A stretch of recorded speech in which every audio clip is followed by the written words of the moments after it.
নমস্কার বন্ধুরা, পূজা রান্নাঘর থেকে আপনাদের সবাইকে স্বাগত জানাই। চলে আসছি আবার একটা নতুন রেসিপি নিয়ে। আজকে আমি রান্না করব ডিমের কারি।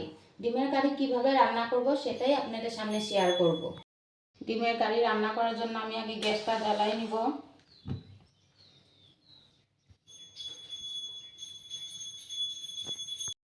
দিয়ে দিব কড়াইতে তেল।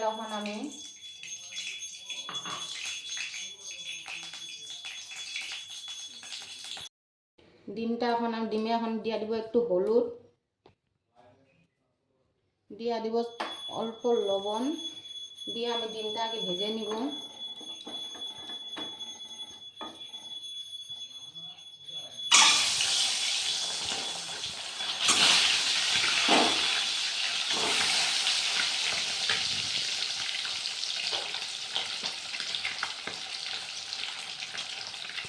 ডিমটা এক সাইডে ভাজা হয়ে গেছে, এখন আরেক সাইডে আমি ভেজে নিব।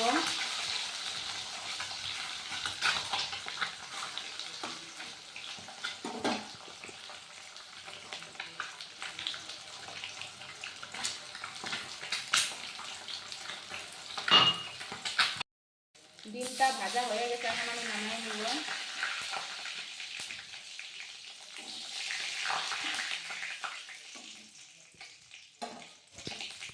এখন আমি কড়াইতে দিয়ে দিলাম একটু গোটা গরম মশলা,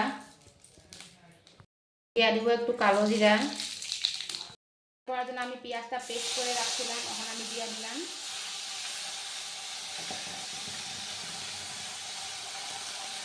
পেঁয়াজটা দিয়ে একটু আমি হালকা ভেজে নিব।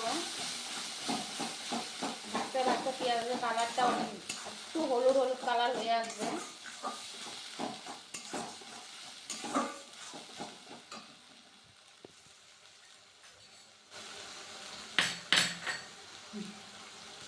পেঁয়াজটা হালকা ভাজা ভাজা হয়ে গেছে, এখন আমি দিয়ে দিব টমেটো কেটে রাখছিলাম, কাটা টমেটোটা দিয়ে দিব আমি।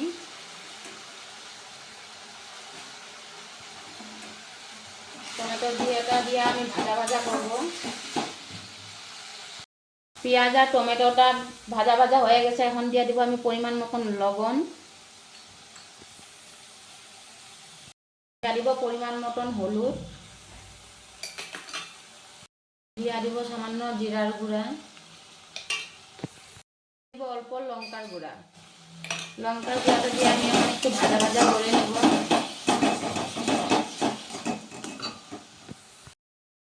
এখন আমি দিয়ে দিব ডিমটা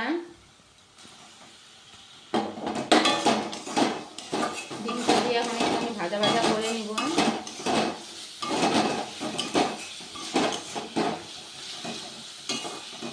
ডিমটা ভাজা ভাজা করে নিয়ে এখন আমি পেস্ট করে রাখছিলাম আদা রসুন বাটাটা, ওটা আমি দিয়ে দেব।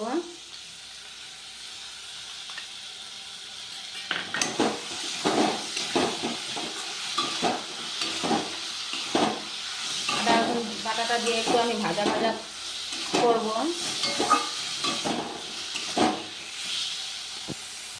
এখন আমি দিয়ে দিব কেটে রাখছিলাম লঙ্কাটা, তুমি দিয়ে দিব। এখন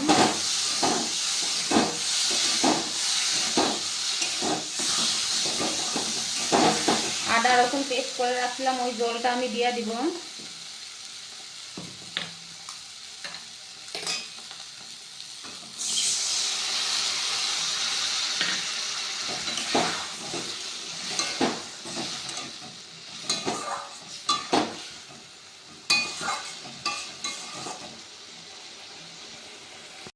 দিয়ে দিব আরেকটু জল,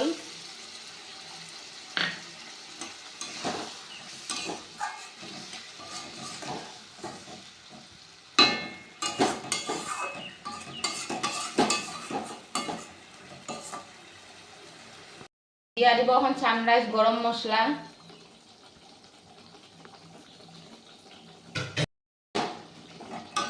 এখন আমি নামিয়ে দিব।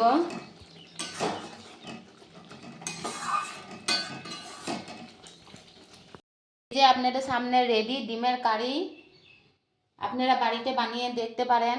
ভালো লাগলে লাইক কমেন্ট শেয়ার করবেন। আজকের জন্য এতটুকুই, চলে আসবো আবার একটা নতুন রেসিপি নিয়ে।